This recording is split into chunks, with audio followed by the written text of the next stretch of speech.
Hi, I'm Brett Johnson, former United States most wanted cybercriminal, now good guy, and host of the Brett Johnson Show. Today's episode number 54. Don't, and I mean don't, ban TikTok. When we come back. All right, so we are back to the Brett Johnson Show. Today's episode number 54, Don't Ban TikTok. And yes, I know that goes against the previous episode that I had called The Trouble with TikTok. Let's see what episode that was in case anyone wants to view that one too. You can find it on Spotify, iTunes. It'll be re-uploaded back to YouTube as well in the next couple of days. But that episode was episode number 42. And Justin Pierce was kind enough to come on and we discussed TikTok. And as people who may have seen the episode know, I am a TikTok user. It is my preferred toilet viewing. Now, I know that may be too much information, but I'm just saying I do like me some TikTok. That algorithm is absolutely amazing. Matter of fact, there's not much that U.S. social media companies can do to compete with it, which will absolutely feed in to today's episode. Now, as I said, the last episode 42, The Trouble with TikTok, was about the problems that are going on with TikTok, how TikTok, the data that is gained from TikTok can absolutely be used to cause harm to Americans. So we laid out every single thing that could be done. And some of the news reports that were indicating that a lot of the information that TikTok gathers goes over to the Chinese government. So, Brett, you just did that episode just a few months ago. That says you were telling everybody not to use the TikTok. And today, you're saying, hey, don't ban TikTok. What? I know. But here's the thing. People are allowed to change their minds. I know that if you're an American, you're not supposed to change your mind. You're supposed to go down with the ship. You're supposed to be the unbending weed in the forest, or whatever the hell analogy that is. You're supposed to be like that. But here's the thing. I actually like to view myself as non-dogmatic, as being able to have an open mind. And I constantly accept new information and will reevaluate my opinion on many things. Some things I do not change my mind about. For example, I have seen new data coming in about ID.me, and that new data looks to be exactly the same as the old data. So needless to say, I have not changed my opinion about not using them. Just saying, just throwing it out there. So today's episode 54, don't ban TikTok. That's what we're going to talk about. Before we get to that, guess what we're going to do? Well, we've been back on there for just a few weeks now. We're starting to get some viewer mail, some questions, some stuff like that. And I got to tell you, that's one of the things that I really enjoy about doing this show, is having viewers comment and ask questions, and I read back and I comment on that, or I answer some questions. So we're going to go through some stuff from our re-upped YouTube channel. This is a comment from episode number 53, the Frank Abagnale episode. And so what goes on is Stuart.C asks the question, Brett, I'm curious about your thoughts on the potential impact of artificial intelligence on cybercrime. Do you think AI will make it easier or harder for cybercriminals to operate? Thanks for sharing your expertise with us. So AI, and it's interesting, I answered that question in an interview earlier today. Something's very similar to it. First of all, we don't have any AI yet. That ChatGPT is not artificial intelligence. It's just the best autocomplete program on the planet. And by God, it's good. Doesn't make it smart. All right, it certainly doesn't make it conscious or anything else. It's just it scrapes everything, and the model that's programmed into it is able to anticipate, like an autocomplete program, what you're looking for in the questions, and it answers that for you. Now, ChatGPT will absolutely harm a lot of different jobs. For example, a lot of those coders that are out there. Yeah, it's going to take a hit out of that because ChatGPT can absolutely come up with code. Understand that it's autocomplete code. And the reason it's going to harm those coders is a lot of the times coders simply rinse and repeat. A lot of the code they use on a former site or a former program, they're going to use on the next one. So it's basically regurgitating the same thing. ChatGTP, the autocomplete program from hell, can absolutely do that. It can do that. So why would I pay several $1,000s to hire a coder when I can pay a couple of bucks for ChatGTP to do that for me? It doesn't make sense. So we're going to see that. But here's what's important to understand. If you go that route, you no longer have that human being that's able to come in and innovate and improvise and have abstract thought and things like that. We are not at that point in quote unquote artificial intelligence yet. It's not artificial intelligence. It's an autocomplete program. Now, will we ever get to that point? I don't know. I think we're a few years off from that, honestly.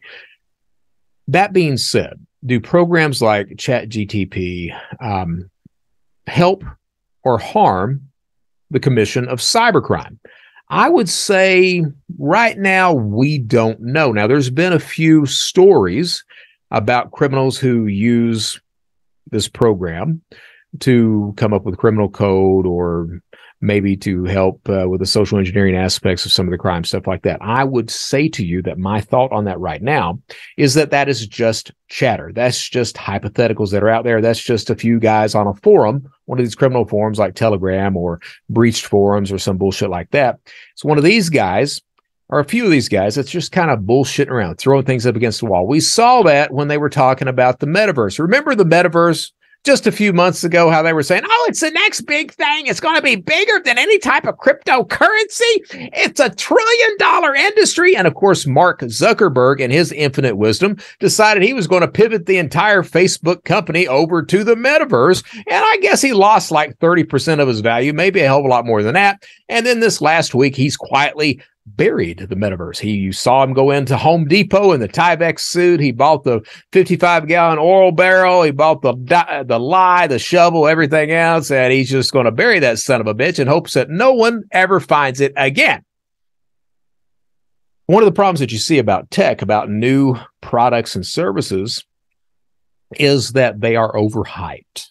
They are embellished. There's a large degree of hyperbole that comes in with it. We see like the metaverse, for example. Oh, it'll change the world. Now, the reason people are saying that is because they're looking for VC funding.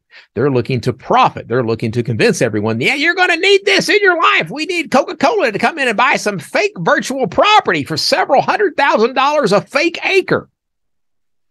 That's what you see. ChatGTP, extremely good. I cannot knock that at all, but it is not artificial intelligence. We had the same problem a few years ago when machine learning came into the anti-fraud environment. Everyone was really big about saying, oh, it's not rules-based system anymore. We're doing machine learning. It's artificial intelligence. No, by God, it's not. It's machine learning, which is, I got to be honest with you, that's a very liberal use of the word learning. Very liberal. You're programming it for a specific set of actions, and it's doing those specific set of actions. It's not really learning anything. It will find the anomalies it's programmed to find, and it may adjust to that as the program or the programmers dictate it to do. Now, will we ever get to the point where artificial intelligence is there? Yeah, we might. We might. I think we probably will.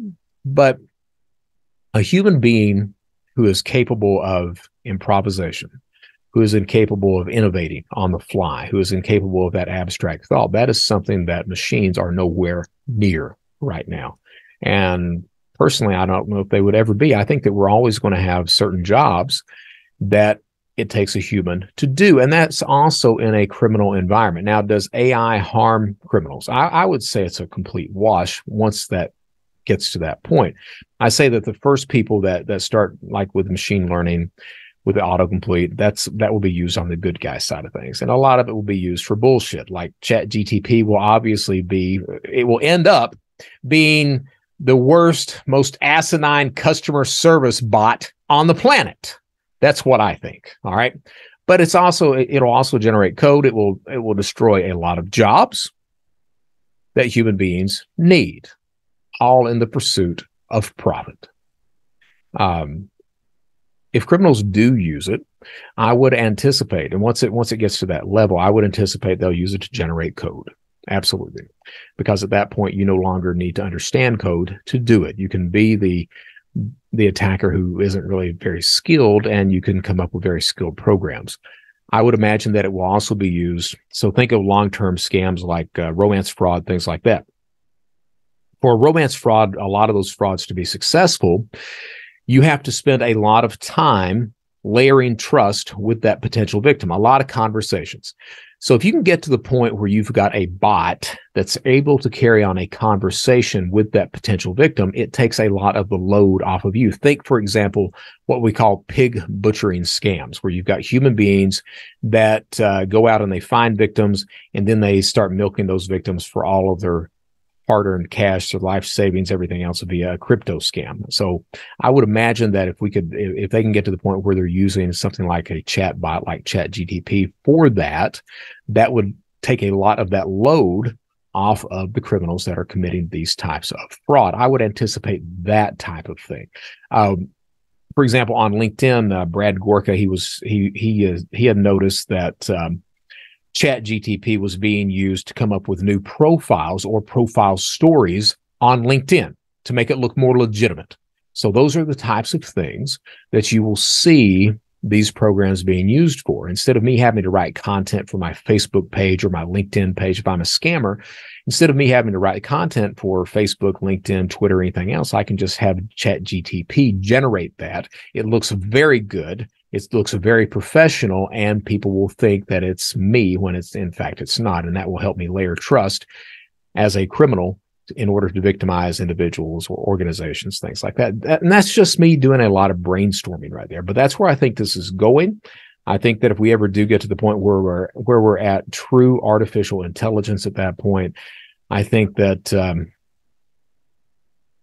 I think it's not a good thing.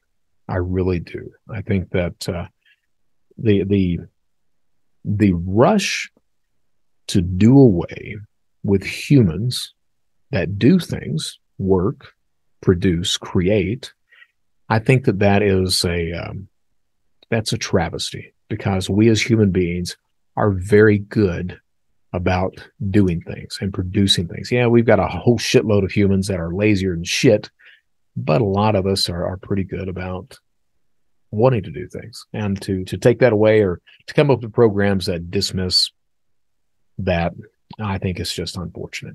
So moving right along. All right, what do we got? We've got All right, so from LinkedIn, this gentleman's name is Eric, and he is a manager. I'm not going to give his last name. He asked me not to, but he's talking about some of these scams that go on in his environment. He's a retail manager. And he says, the next topic is why I prefer my first name be used. My company may not take well to information being disclosed, even if in a good light of their employees doing right. I am a store manager at a retail chain that, among other things, sells gift cards. I am currently in a small rural store, and we see a lot of potential scam victims come through. I have done my best to educate my employees to ask questions if it doesn't seem right, and for the most part, it works. I teach to watch for people on their cell phone or constantly checking texts and replying. The most important message I convey is if it doesn't feel right, refuse the sale. If you don't feel comfortable doing that, get me or another member of management.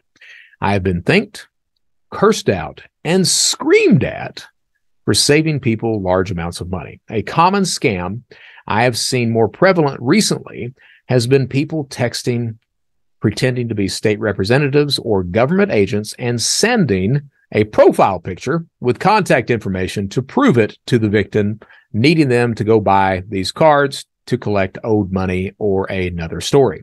Amazingly, these agents won't accept any calls.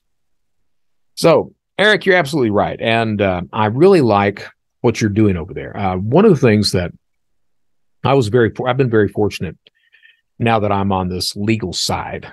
And one of the things that I was able to do a few years back is I was at a conference in Vail, Colorado. It was off season, but it's absolutely beautiful there. I was at this conference and they had the head of security for Western Union.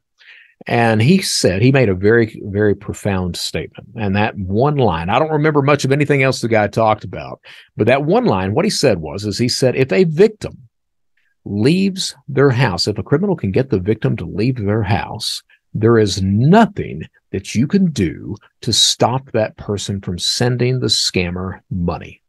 And there's a whole shitload of truth to that. If I can get you to leave your home, you're going to send me that money. So as such, it's very important, and this is one of the problems that we have in the fraud industry. A lot of businesses do not want to train employees on how to spot scams. Instead, they'll stick a little sticker up or a sign, watch out for these scams, or they'll have you agree to something before you send money, something like that. And that's very superficial when it comes to stopping these types of fraud. The best thing that you could possibly do is train your employees to spot that. And how do you do that? Well, as the person is sending money, you simply establish a baseline with that individual. You come up and you just start with chit chat. So you know how they're reacting, how they're responding, everything else. And then once that baseline is established, then you start asking the more pointed questions. Why are you sending this money? Who are you sending it to? Bam, bam, bam. You kind of repeat stuff back and forth in order to try to gauge if anything is going on. All right. It's important. And here's the issue. And this is one of the things that Eric is very, very good about. If you know that someone is being scammed, it's important that you take an active role and don't allow that. Yeah, they may go to another store that allows them to send the money, but that doesn't mean that you have to allow it to be your store. If you know that someone is about to be victimized, it's important that you step up, speak out, and do something. So Eric's very good about that. I just wanted to highlight that today. That's what more of us need to be doing. I know the director of security for a Texas bank, and he trains his employees there to do exactly that. He is extremely good with that. And he has been cursed at, threatened, screamed at, everything else as well. That's what's going to happen. But at the end of the day, you have done the right thing. We live in a society right now that it seems no one wants to step up and do anything. They want to lay down and take it. Someone wants to send money. It's not my business. Yes, it is your business. It absolutely is. There was a lady a few years ago that she walks into Sephora and she buys $30,000 worth of gift cards at Sephora. There's not enough makeup and face care shit in the world to spend $30,000 on. But this Sephora sold this lady enough $500 gift cards to total this $30,000. That should have been flagged immediately. And this is not an uncommon occurrence. You see it at Walmart gift cards. You see it across the board, the Vanilla Visa gift cards. You see tons of these gift card type scams that take place, or romance scams where the person goes into the bank and they want to cash out everything and send their money to somebody that they've never sent money to before. We have to get to the point where as a business, you're training your employees to know your customer. Who would have thought KYC actually means something? To know your customer and to look out for the best interest of your customer, even though sometimes they may not even know that or accept that or want that. So that's just my 2 cents. Eric, man, thank you. You are doing a great job, and I wish to hell we had a shitload of people more like you. All right, so moving right along from there, Mr. Anderson. Mr. Anderson is from Arkansas. I have had the privilege and the honor of meeting the gentleman, sitting down and talking to the guy. He is an outstanding human being, and I love the hell out of him. So what happens is Hindenburg Research. The other day, they issued a report about CashApp. Now, those who have been following me for a few years, they will know that I am not a fan of CashApp, not by a long shot. A few years ago, I was This person had told me they were going to turn their life around. It turned out they were full of shit. They were a criminal over in Atlanta, and I ended up turning them into law enforcement. But this person showed me how she was bypassing some of CashApp's security, specifically their KYC, how she was bypassing that with ease by using two cell phones and a picture of the person's account that she was trying to set up. So what she would actually do is she would steal someone's identity from Facebook, use their name, their information, open up a CashApp account. CashApp account was requiring a selfie of that individual. So she would then use another cell phone, go to their Facebook page, get a picture, and then with the CashApp app open, take a picture of the cell phone picture, and it would work like a charm to get access to CashApp. Well, I bitched about that. CashApp, of course, they have been horrible. At one point, I don't even know, I'm told these days that they have a customer service phone number. For years, they had no customer service phone number. You could not contact them. So if you were getting scammed, you were just up shit creek without a paddle. Hindenburg Research has done a 2-year investigation into CashApp, and they found out that, hey, CashApp is pretty bad. They actually facilitate crime, and guess what? Somewhere between 50 to 75% of all CashApp accounts are fraudulent. Think about that for a second. And this comes from their employees, 50 to 75% of all CashApp accounts are fraudulent. In what world is that even anywhere near acceptable? So I posted, and back then I complained about it. I got it on LinkedIn, everything else, and I was lambasted, not by a lot of people, but like my former co-host. She goes in and does an interview with CashApp, and it's recorded. This conversation is recorded on our online broadcast. If you guys want to reference it at some point, but she hammers me because she goes in to talk to them, I guess, for a consulting gig, and they don't talk to her about consulting. They're all asking questions about me, why I'm hammering CashApp. Why am I talking so bad about you guys? And the answer is, well, because you guys are facilitating crime.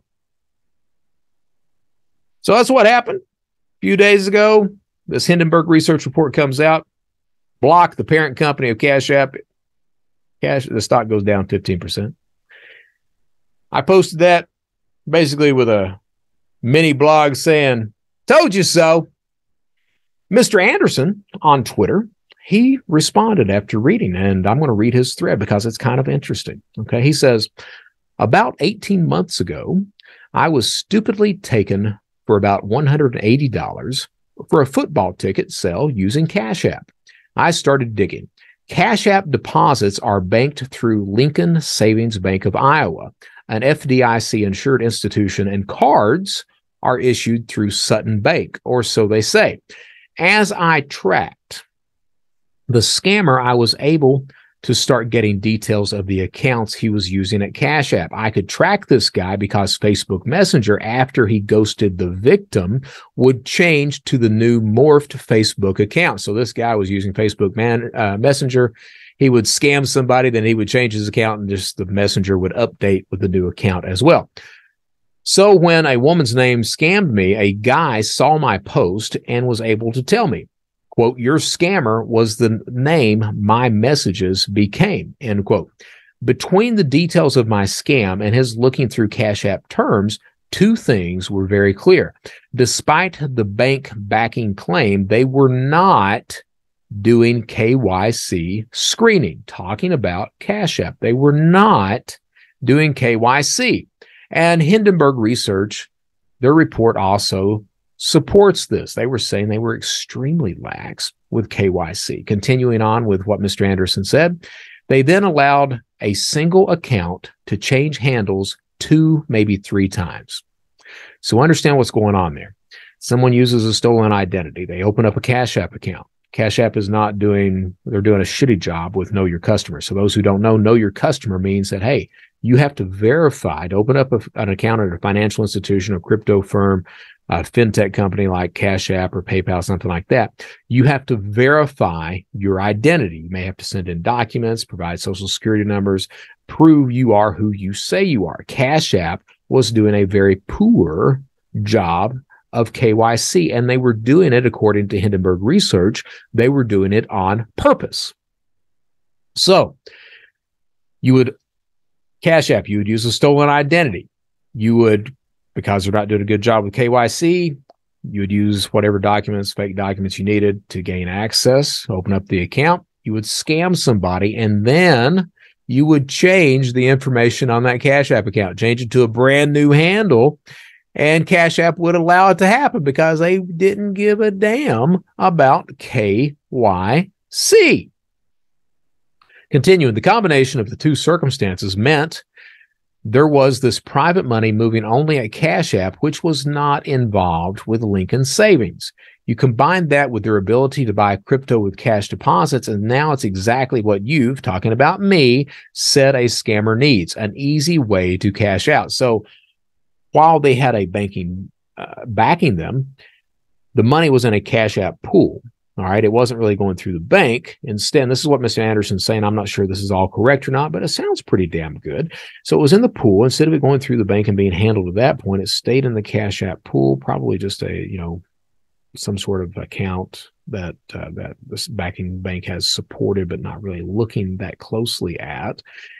And then once that pooled money is there for the separate accounts, you don't have to funnel it through a bank account. So you don't have to worry about, even if Lincoln was doing really good KYC, you don't have to worry about it at that point because CashApp had the ability to convert everything over to cryptocurrency. So you could steal a few $1,000s, immediately convert it to Bitcoin. It was as soon as it's converted, guess what? CashApp is not able to claw that money back. Not that they ever did anyway. So you take it over to Bitcoin or Ethereum or whatever. From there, you go into Monero. You chain hop over into Monero. Monero is a privacy token, so you don't have to worry about tumbling or anything else. Tumbling is a laundering mechanism, so you can privatize or anonymize the stolen money. You go chain hop over into Monero, and then you chain hop from Monero back into Bitcoin, Ethereum, anything else like that. So it was a very easy way to cash out. Like Zelle, Block tells you to go fuck yourself if scammed. Yes, they do. Unless I missed it, I could not clearly tell when a CashApp account became a Lincoln Savings Bank FDI Assured account. What triggered KYC were funds for these non-KYC accounts aggregated at Lincoln Savings. And all of that is very, very good insight. It's something that really needs to be answered, and I'm not sure where that answer will be. Now that is, one more thing.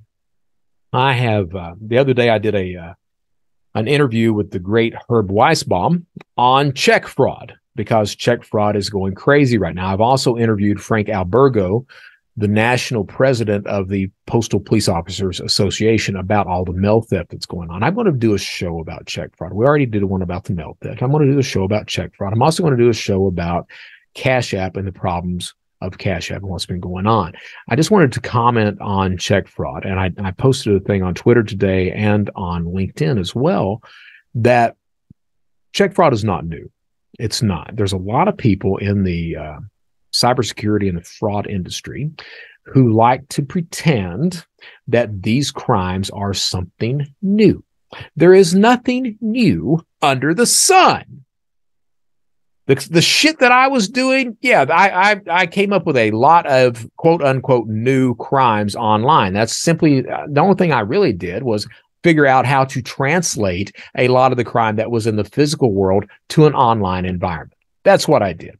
I also created the trust mechanism for cybercrime. That all those mechanisms were stuff that the mafia had done before and these other groups had done before in order to verify that their members were legitimate. Okay, there's nothing really new. I'm just the guy that did that stuff. Nothing to be proud of either. Just saying. You go call it. So, but there's a lot of people that like to say that these scams or frauds and stuff like that is brand new. It's not. Check washing, for example.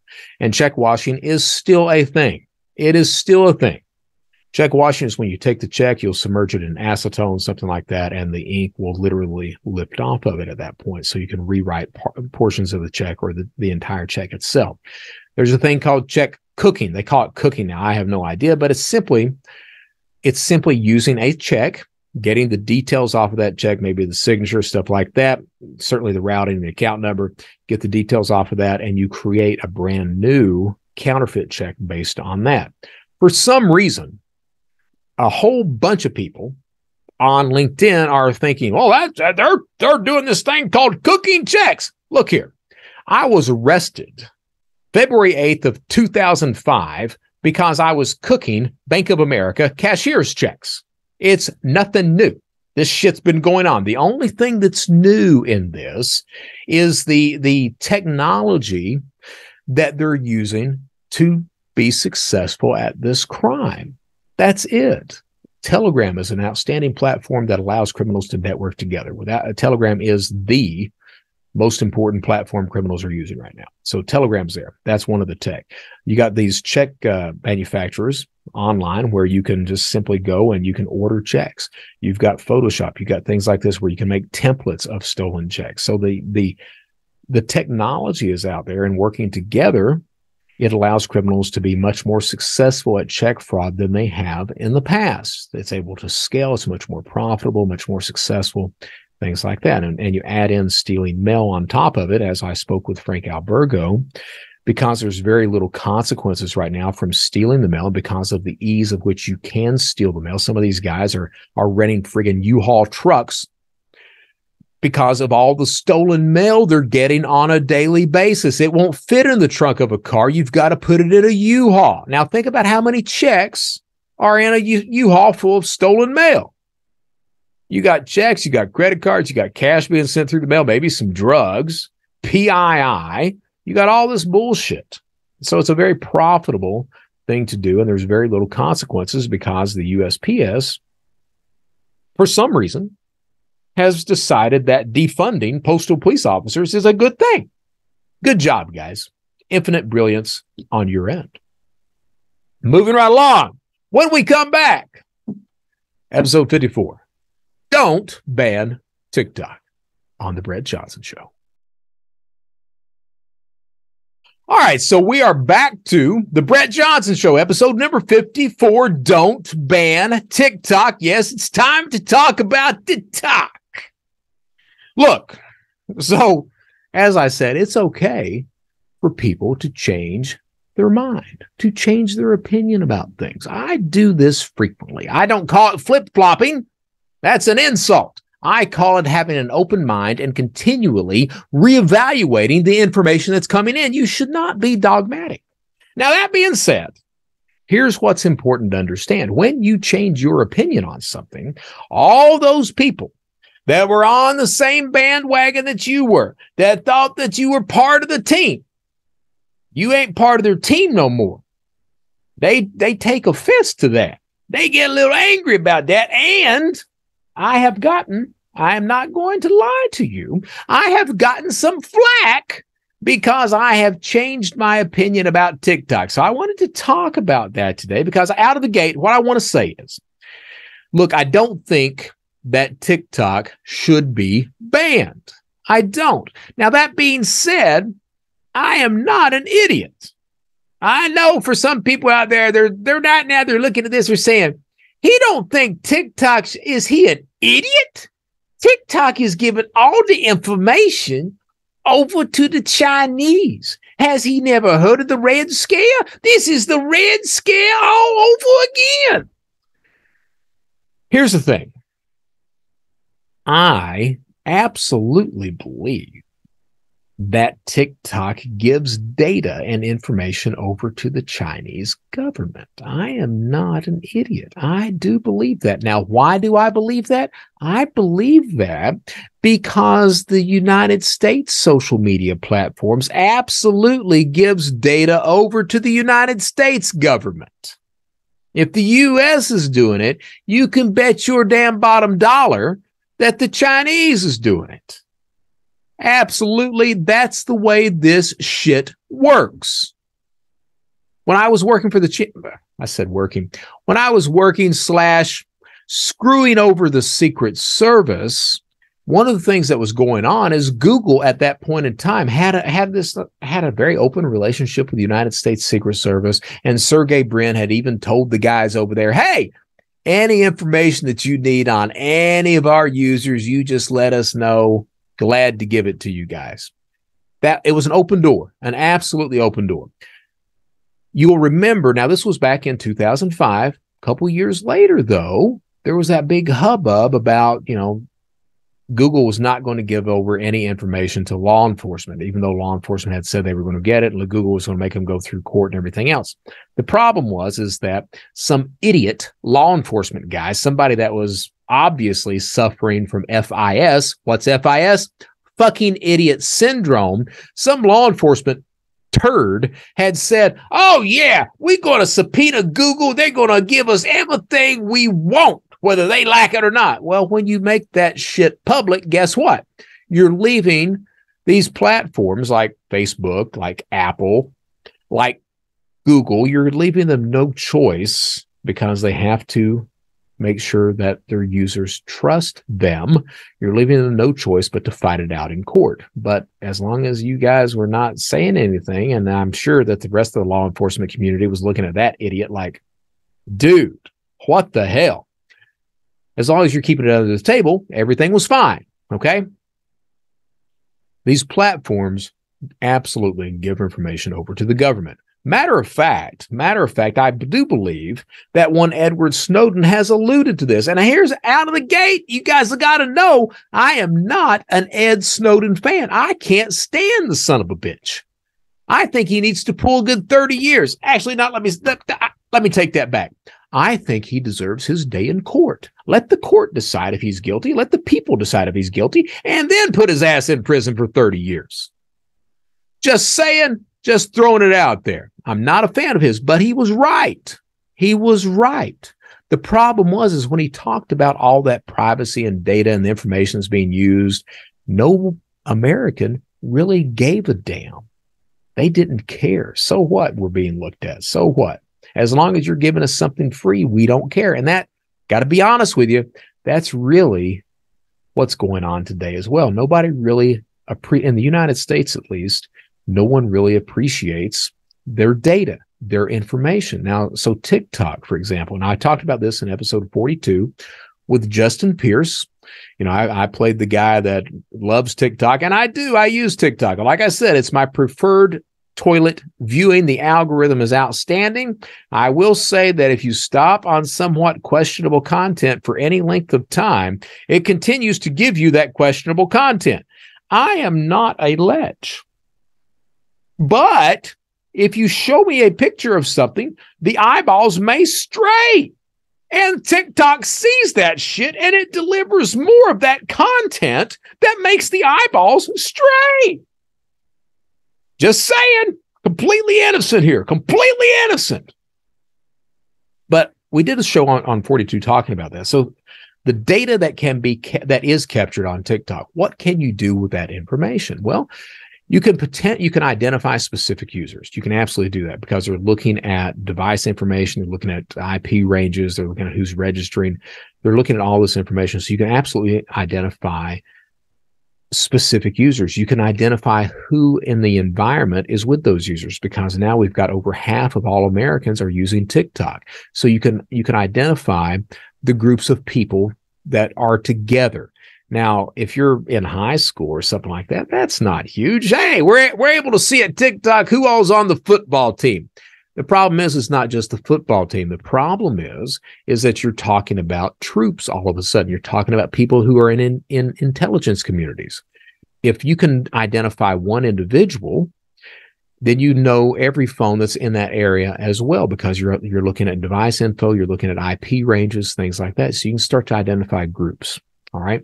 More importantly, you can start to identify troop deployments because what happens if a soldier is about to be deployed in the Middle East or over to Ukraine or something like that, their family, they're going to tell their family, hey, sweetheart, I'm going to the Ukraine. Yeah, we're going to kill friggin' Russians. I'm going to the Ukraine. Well, what happens is, guess what? That spouse more than likely is going to start to search problems in the Ukraine or something about Ukraine. Well, TikTok is not a bad search engine. So they're going to start looking at videos, these short form videos about the Ukraine. TikTok's getting that, and they're able to extrapolate that to guess, to make a very educated guess, otherwise known as a swag, a scientific wise ass guess. They're able to take a swag and say, you know, hey, this is probably the spouse of a soldier. Let's start looking at this device more, of this potential soldier, see who he's connected to. So then you see who he's connected to, and you're able to determine who all the troops are in that one division. Then you look at what their spouses are looking at. Are they looking at Ukraine stuff too? And guess what? That swag, that scientific wise ass guess about, hey, they're about to deploy troops, becomes a fact. So this is the stuff you're able to do. You're able to do the same thing with intelligence communities. Figure out who's in that, movements, everything else. It becomes a very problematic thing. So I do believe that TikTok absolutely gives over that information. And I'm not just pulling that opinion out of my ass. I'm not. Turns out that there is a law. There is a Chinese law. Let's pull this up here. I know I've got it here. I've got 3 articles that will be in the show notes. There's one from Politico called the What the Hell is Wrong with TikTok? There's one from Al Jazeera that says a U.S. state asked for evidence to ban TikTok. The FBI offered none, which we'll talk about that in just a second. And then there's another one from Texas Monthly called How is TikTok Planning to Avoid the Ban? It's interesting that China a few years ago in 2021, they passed a law. I believe it's 2021. Let me trying to get this thing. Bear with me. Oh, come on now. There we go. All right. So in I think it's 2021. There was a law that said that any Chinese company has to help out the Chinese government and Chinese intelligence whenever asked. Now, what does that mean? That means that if a Chinese agency goes to a Chinese company and says, hey, we want the data, then that company has to give the data up, or that company faces sanctions, jail time, criminal convictions, all kinds of interesting stuff. So I have no doubt that ByteDance, who owns TikTok, ByteDance is a Chinese company. They fall under that law. There's no doubt about that. They fall under that law. Okay, so they're giving the information up, regardless of what Shou Chu, the CEO of TikTok, has to say. And I've got to say, I watched the other day, there was the congressional hearings on TikTok. I watched Shou Chu. He was outstanding in his testimony. What I saw from the representatives and the other Congress members that were questioning this guy, I saw a lot of xenophobia. I saw a lot of not understanding what tech was, a lot of just not understanding the online world at all. There was one idiot that actually asked. He asked the CEO of TikTok, he was like, so does TikTok access Wi-Fi? He asked this question, does TikTok use Wi-Fi? It got the CEO of TikTok so bad, you could see it on his face. He went blank. He was like, huh? And then he repeats it. So the answer was, well, yes, if the phone's not using data, it would connect to the home Wi-Fi. That's the way your phone, and he didn't say that, but the unspoken words were, that's the way this works, you fucking idiot. That was basically how this congressional hearing went. There was a lot of xenophobia. There was a lot of these Congress members that were pretending to be caring about children, because there was a lot, oh, TikTok's horrible, forget. That's horrible. They were trying to convince the populace that, hey, we care about the kids. You don't. You don't. The reason I say that, here's the thing. TikTok is very addictive. It's very good. It's very entertaining, and it's very effective. All right. It also does things that because of the way the algorithm works. You know, I referenced a few minutes ago about, hey, yeah, if they show me a picture of, something that has questionable content, and some of that questionable content is jiggling in my face, my eyes will stray to that. TikTok sees that, and then they deliver more of this questionable jiggling content that gets my ass in trouble. Kids are no different. They're no different. So TikTok absolutely sees where the eyes are going on the screen. It registers that, and then it starts to deliver more content. That's part of the way this algorithm works. So, and this was kind of talked about and addressed. You know, they asked, does TikTok register eye movement? And the answer that Shou Chew gave was, yeah, it does, but not because of what you think. Yes, it does. So with children, if a child stops on something that is toxic, and that child will, because that child doesn't have a fully developed brain. Hell, I'm 53. I don't have a fully developed brain. That child far less so in most circumstances. But the child's going to stop on something toxic. The algorithm registers that and then starts to deliver more toxic content. Now, TikTok's extremely good about that. TikTok is not the only platform that does that. Facebook does that. Twitter does that. Every social media channel on the planet, most of them US-based, do the exact same thing. But Congress was not interested in talking about the data and the privacy and how children are being harmed by social media. They were focusing only on TikTok. So it was really just a circus. It was a dog and pony show. It was something that the congressional members could hammer and practice xenophobia with and impress their constituents that we're doing something, when in truth and reality, they're not. They obviously did not give a damn about anything that Shou Chew, the CEO of TikTok, was saying. And he had some good stuff to say, because guess what?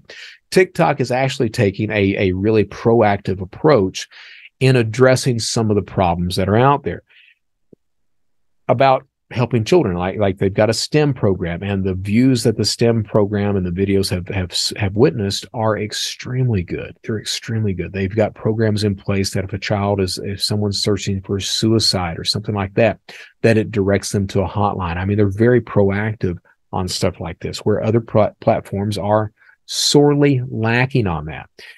One of the interesting things that the congressional hearings did not address, but Shou Chew tried to address, is the data, the information. And the CEO made the point, hey, we're just looking for guidance. But whatever you guys are doing needs to be applied to every social media platform that's out there. Congress didn't want to talk about that. They didn't want to talk about the information and the data that's being gathered. And there's a few reasons for that. The real reason is that in this day and era, the only thing of value is information. That's it. You want to know how you've got all these tech companies, how they're billion-dollar companies, how they're making money hand over fist? It's because of your information. Not only that, but these same tech companies, they spend a lot of money on politicians, a lot of money lobbying politicians. The truth of the matter is that TikTok, their algorithm, and the success of TikTok is such that no other social media platform can combat it. They can't compete with it. They can't mimic the algorithm with any real success whatsoever. And we've seen attempts with that. We've seen the shorts over at Facebook and things like that. We've seen how these companies are trying to compete, but they're not. TikTok is eating them alive. They are stealing all of their ad dollars. So what do you do if you can't beat them? Well, you ban them, which is exactly what Congress is doing. A lot of those tech companies, the reason they're not being mentioned is because they've spent a lot of money on those congressional members to get them convinced to pay them off. Hey, don't worry about us. You worry about TikTok. Here's you some money. Line those pockets. See, they don't give a shit about U.S. citizens. They care about profit, because it's all about profit at the end of the day. They don't give a damn about the kids, even though they say that.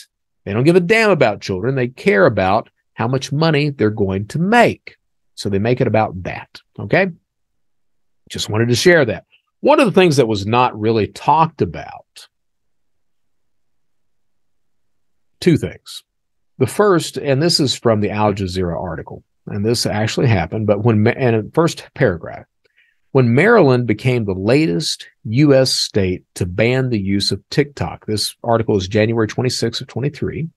When Maryland became the latest U.S. state to ban the use of TikTok on government devices and networks last month, cybersecurity officials in the state of Connecticut turned to the FBI for guidance. So Connecticut was going to ban TikTok. They were like, yeah, we'll get them.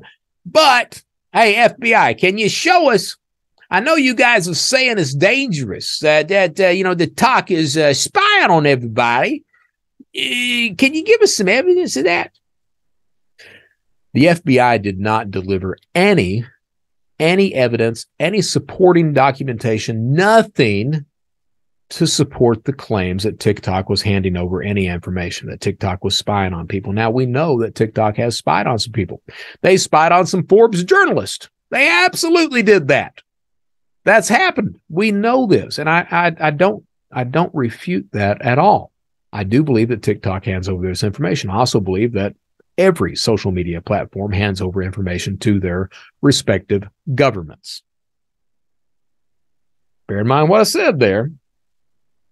All right, to their respective governments. I believe that, I got to tell you, I believe that Facebook over in these other countries, if that government requests information from that platform, they're going to hand it over.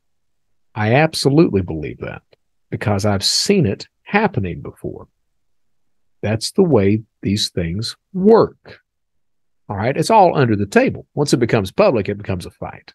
But other than that, yeah, this is the way that the world actually operates. Okay.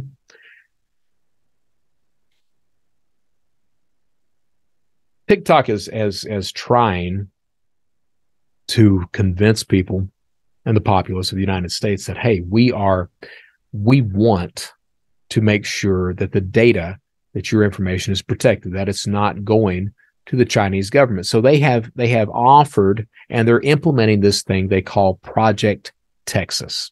And this is primarily the reason why I say that TikTok should not be banned, because they are taking a proactive response and steps to ensure that the data, that United States individuals' information cannot go to the Chinese government. They're taking that step. So I want to talk about what Project Texas is, and this is coming from the Texas Monthly article.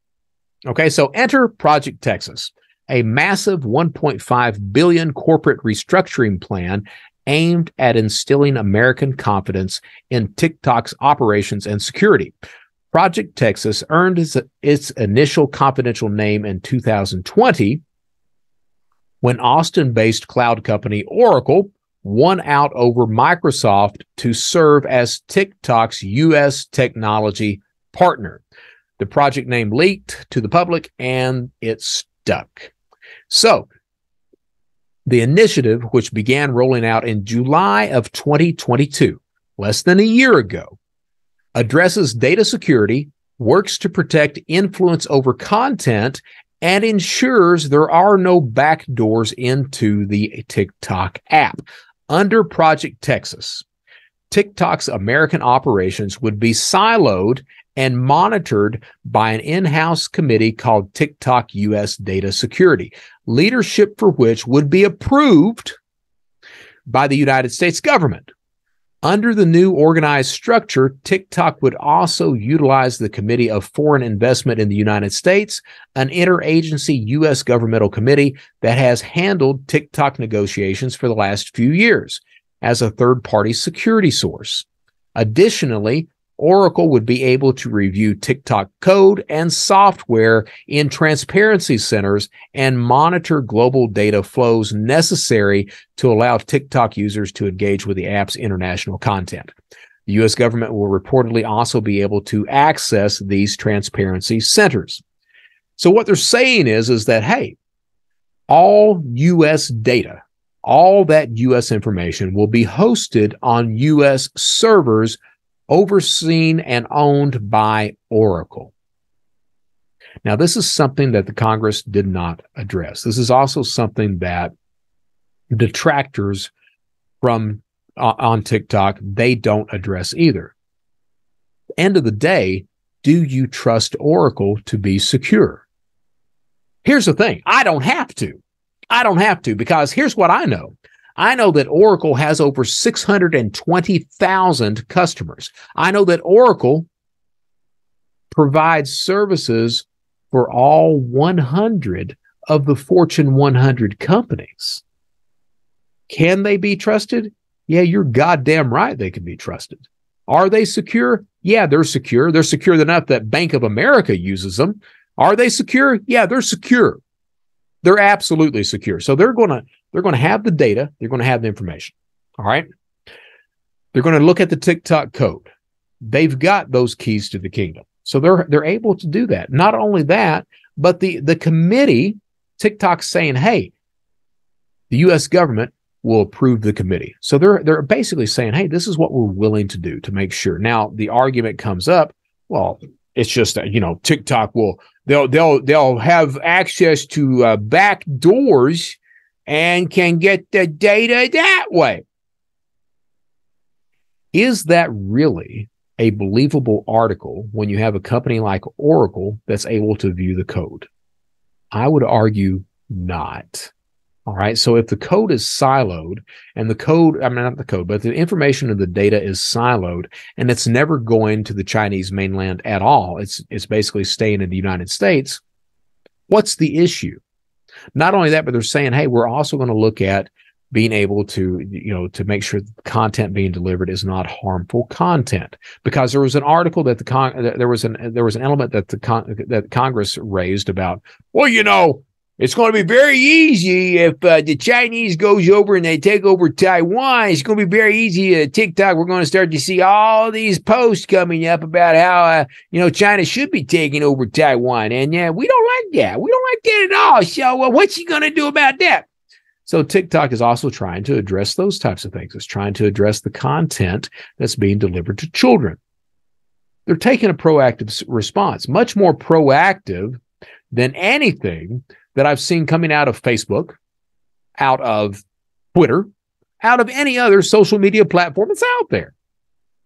Yet still we're trying to ban them. And why are we trying to ban them? We're trying to ban them because they're Chinese. And we saw a lot of xenophobia. Now, for those viewers who may not know xenophobia, that's scare of the foreign people. Oh, they're different than us, so they gotta be bad. And there was a lot of that xenophobia that was being bandied about in these congressional hearings without any real substance at all.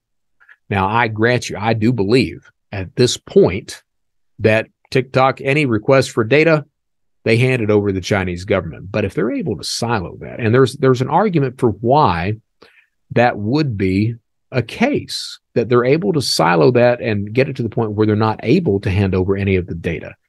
That being, TikTok is a nice flag for the Chinese country and the government. It is much more successful than any U.S. social media company on the planet. It's used by half of Americans, and they love it. They love it. So is it reasonable to think that because it's so successful, because it tells of how much more advanced in some things that the Chinese are than the Americans, is it realistic to believe that they would let that data be siloed so that they wouldn't be able to access that information? I think it's an argument that has support, and I think it's something that needs to be looked at. I don't think that Oracle is in the back pocket of the Chinese. I think that Oracle will absolutely be looking at the code and the data and where everything is going, and they're able to see any type of lapses or problems. At that point, if that comes up, I think that they should be banned. But with what they're offering right now, I don't get it. I don't get why the necessity to ban TikTok, except I'm lying. I do get it. The necessity is that the U.S. social media companies can't compete with TikTok. And because of that, because they can't compete at all, because TikTok's eating all of their profit and all of their advertising dollars, they want them banned. That's what's really going on. That's all I got to say about TikTok. What I will say, I'll end with this, talking about information and privacy. I said before that the most important thing on the planet The most valuable thing on the planet, the only valuable thing on the planet anymore, is information. That's what makes things profitable. Information. The reason the internet makes so much damn money is everyone's information. Especially in the United States, we are very good about giving our information away. That's what makes things profitable in the United States online, is because we give our data away for free. Please understand what can be done with your data. It's targeted advertising. It's targeted videos. It's using your data to manipulate your opinion and thoughts. That absolutely happens. We've seen that happen with Facebook. Cambridge Analytica, for example. That's what that shit was all about. So is it possible that happens with TikTok? Yeah, it can absolutely happen with TikTok, and it probably is happening right now with TikTok. Once this Project Texas comes to fruition, you're able to see if it continues to happen. And at that point, if it does, you can ban them. But this is something that has been going on. The influence of opinion, the manipulation of people, targeted ads, things like that, being able to know who you are, where you are. For example, this has been years ago. Target, just by your purchasing and going to the site and what you were looking at, Target was able to tell if you were female, if you were menstruating, if you were pregnant, if you were about to get married. It was able to tell all of this stuff about you without you having to say it. This is the power of data. They're able to tell who you are, what you're doing, what your habits are. Think about this stuff for a second. So Facebook, for example, if you're cheating on your spouse, TikTok knows it, Facebook knows it, Twitter knows it, everybody knows it, but your spouse. But they're going to find out. You can bet on that shit. So this is the stuff that happens. This is what big tech knows about you. You should be taking your information and your privacy seriously. It's more than just criminals out there that are using and profiting by it. This is something that is profitable to legitimate companies that they're using, and you're giving them away for free. And like I said, I'm not a fan of Edward Snowden, but he was absolutely right at the end of the day. So please start to take your information, your privacy, your data seriously. Keep that shit locked down. Don't share it because you're getting a free app or some Kohl's dollars or what have you. Keep your information locked down. Freeze your credit, monitor accounts, place alerts. Don't give things away for free because people are profiting on your back. All right, I'm Brett Johnson. This is the Brett Johnson Show. I'm absolutely against banning TikTok. I think we give them a chance with this Project Texas. They seem to be the only group out there that's being proactive. And here's the thing. I've gotten some flack on LinkedIn talking about, well, it's dangerous for kids. All the social media out there, it's destructive for kids. It's destructive for kids. Hey, grant you it is. But here's the thing. It wouldn't be destructive for children if the parents would raise their friggin' children. Stop giving them electronic babysitters. A 10-year-old doesn't need a smartphone. No. And if you do give the 10-year-old a smartphone, guess what? Why aren't you monitoring what that 10-year-old is doing? Why aren't you limiting the access that 10-year-old has? They shouldn't be on Snapchat or Instagram or TikTok or anything else like that. They shouldn't have access to this bullshit because they're not old enough to do it properly. It's going to be toxic to them. So my opinion on that is, if we had parents that were parenting, we wouldn't have a lot of the social media problems because those parents would limit the social media access or restrict it altogether. Just my 2 cents. If we took a more proactive response in raising our children, both as parents and as a society, we may not have a lot of these issues. I am Brett Johnson. This is the Brett Johnson Show. What do we say? Stay safe, stay secure, and stay vigilant.